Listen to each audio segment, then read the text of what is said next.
এখন রঙিন স্বপ্ন দেখাবে, এই হবে সেই হবে, চলো এই করি সেই করি, এই ফাঁদে পা দেওয়ার দরকার নাই। এতটুকু কথা বলবো, নিয়ে গিয়ে বিক্রি করে দিতে পারবে। তখন কি হবে?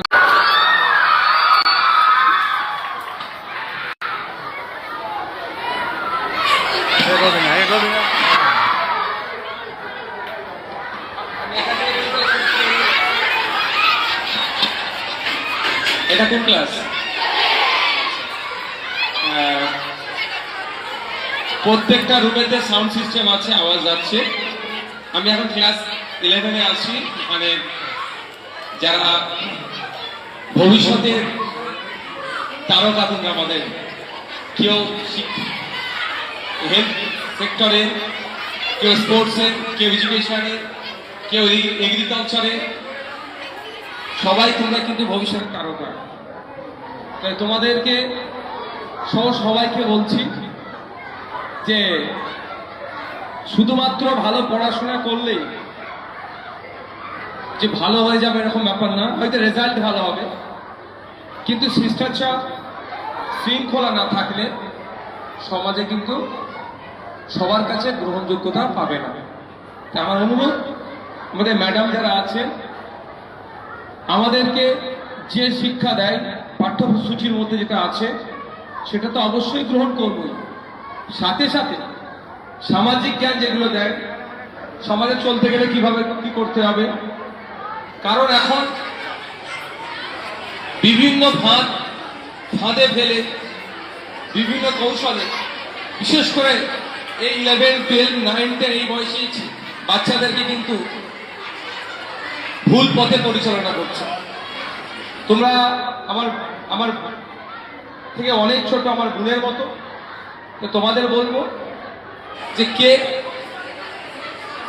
কি বলছে, কে কি করছে ওদিকে ফোকাস নয়, ফোকাসটা এখন করতে হবে পাঠ্যসূচির দিকে, পড়াশোনার দিকে। অনেকে অনেক রঙিন স্বপ্ন দেখাতে পারে, সেগুলো মাথায় রাখার সময় নয়। কারণ ওটা 2 বছর 4 বছর, 2 বছর 4 বছর পরে পুরো সারা জীবনটা ধ্বংস হয়ে যাবে। এখন পড়াশোনার দিকে ফোকাস করো, ম্যাডামরা যেটা বলছে সেটা করো। নিশ্চিতভাবে ম্যাডামরা হয়তো তাড়া দেয়, বকে, ঠিক কথা, কিন্তু আপন মনে করে, সেই জন্যই বারবার বোঝানোর চেষ্টা করে। তাই অনুরোধ এটাই, ক্লাস 11-এর তোমরা ছাত্রী, ক্লাস 5-এর ওখানে ছাত্রীদের কাছে প্রত্যেককে বলবো, আর 9, 10, 11, 12 স্পেশালি বলবো আমি, অনেকে এখন রঙিন স্বপ্ন দেখাবে, এই হবে সেই হবে, চলো এই করি সেই করি, এই ফাঁদে পা দেওয়ার দরকার নাই। এতটুকু কথা বলবো, নিয়ে গিয়ে বিক্রি করে দিতে পারবে। তখন কি হবে একটু ভাবো, খারাপ জায়গায় নিয়ে গিয়ে যদি বিক্রি করে দেয়। সুতরাং এতটুকু মনে রাখবে, তোমার ঘরের বাবা বলো আর আব্বা বলো, যে যে ভাষাতেই ডাকো, কি কাজ করে? কারো বাবা বা পিতা হয় সরকারি জব করে, আর না হলে বেসরকারি প্রাইভেট সেক্টরে। কারো বাবা এখানে আছে ভ্যান চালায়, গর্বের সাথে বলবে তোমরা, কোনো লজ্জার ব্যাপার নেই। কারো বাবা রাজমিস্ত্রির কাজ করে, কারো বাবা কৃষক, এইটাই তো আমাদের ম্যাক্সিমাম। কারো দোকান আছে, আর্থিকভাবে আমরা খুব একটা ভালো জায়গায় নাই ম্যাক্সিমাম। কিন্তু দেখো, বাবা মারা সর্বোচ্চ দিয়ে চেষ্টা করে তোমাদের ভালোর জন্য। আমার মেয়েটা পুজোতে বাবা মা হয়তো নতুন জামা নেয় না, মেয়েদেরকে জামা দেয় তো। ঈদেতে বাবা মা নতুন জামা পরে না, শাড়ি পরে না, কিন্তু মেয়েদেরকে নতুন দেয়। তার সর্বোচ্চ দিয়ে মেয়েদেরকে খুশি রাখতে চায়। যে ছোট থেকে জন্ম দেওয়ার পরে লালন পালন করলো, তার সর্বোচ্চ দিয়ে আগলে রাখার চেষ্টা করলো, তার ভালোবাসা, তার স্নেহ থেকেও কেউ 2 বছর, 1 বছর, 6 মাস এমন তোমাদেরকে ভালোবেসে ফেললো, ভালোবাসা দিল। বাবা মার ভালোবাসা উপেক্ষা করে 6 মাসের ভালোবাসার কাছে তোমরা বিলিয়ে দিলে। ভাবার চেষ্টা করো, তুই আমার বোন, সেই জন্যই বলছি। ভাবো, যে বাবা মা বয়স কত, 11 মানে হচ্ছে 16 বছর, 16-17 বছর ধরে যে বাবা মা ভালোবাসা দিয়ে তোমাকে বড় করলো, তার ভালোবাসা, তার স্নেহ থেকে কি আছে 6 মাস 8 মাসের এমন ভালোবাসা দিল, 17 বছরের ভালোবাসা আমরা ভুলে গেলাম? এটা হতে পারে? এটা ভুল জায়গায় আমাদের, এটা ভুল। আর এখন পছন্দ অপছন্দ সময় নয়, কলেজে যেতে হবে, কলেজে যেতে হবে, ইউনিভার্সিটি যেতে হবে।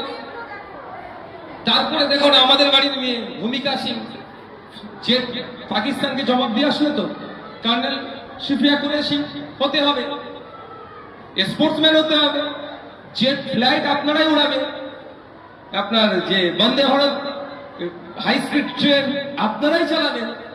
ওগুলো বাদ দিয়ে আপনি যদি এখন ফ্যামিলি প্ল্যানিং এ চলে যান তো হবে কি করে? এই খারাপ ভাবে নিচ্ছ নাকি বলুন? এখন প্ল্যান আপনার, তোমাদেরকে ওটা করতে হবে যে ওই মেয়েটি জেট ফ্লাইট উড়িয়েছে, আমিও উড়াবো। যে ও পাইলট হয়েছে, আমিও পাইলট হব। এই দেখেন এখন। আর তার জন্য কি বাবা মা আছে, তার জন্য টিচাররা আছে, আর সর্বোপরি তোমাদের এই দাদা আছে। পড়াশোনার জন্য যে এখানে পড়বো সেখানে পড়বো সহযোগিতা লাগবে, নিশ্চিন্তে ম্যাডামদের বলতে পারবে, আমি কথা দিয়ে গেলাম তোমাদেরকে আমি সহযোগিতা করব। কিন্তু অনুরোধ এটাই যে এখন অল্প বয়স, কেউ দেখাচ্ছে এই হয়ে যাবে সে হয়ে যাবে, এই ফাঁদে পা দিও না। আমি তোমাদের বলি, তথ্য দেখবে, শুধু বারাইপুরের কথা বলছি, গত 2-3 বছরে 100-র অধিক মেয়ে নিখোঁজ হয়েছে। তারা কোথায়? দেখো কিভাবে নিখোঁজ হয়েছে। একটু তোমাদের থেকে বয়স যাদের বেশি, এই 26, 27, 28 বছর, তাদেরকে কাজের লোক দেখানো হয় যে ওখানে চলো, স্বাভাবিকভাবে আর্থিকভাবে দুর্বল, তাদেরকে ওখানে বলো চলো কি হবে কাজ দেব। সে বিশ্বাস করলো, ফোনে হয়তো পরিচয় হয়েছিল, তার স্ট্যাটাস অনেক দেখাচ্ছে, বিশাল স্ট্যাটাস, কার গাড়ি বাইক নিয়ে ঘুরছে, দেখলে হয়তো দেখা যাবে গ্যারেজে কাজ করে প্রত্যেকদিন নতুন নতুন বা গাড়ি নিয়ে আসছে, ভাবছো তুমি ওর গাড়ি, এটা হতে পারে।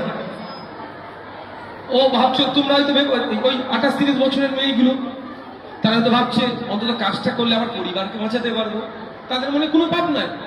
ওই বিশ্বাস করে চলে গেল, নিয়ে গিয়ে কোথায় বিক্রি করে দিচ্ছে, কোথায় নিয়ে পড়ছে না পড়ছে। এখন পছন্দ হয়েছে মানে এখন তার জন্য 7 পাকে বাঁধা রাখতে হবে বা কবুল বলতে হবে, এখন তো ব্যাপার না। কি বলছি বুঝতে পেরেছো? এখন তো ব্যাপার না, এখন পড়াশোনা করতে হবে, প্রতিষ্ঠিত হতে হবে, আগামী দিনে আমি ব্যস্ত হয়ে যাবো যে আমি পড়াবো। আজকে আমাদের সম্মান কেন? তারা প্রতিষ্ঠিত হয়েছিল বলে।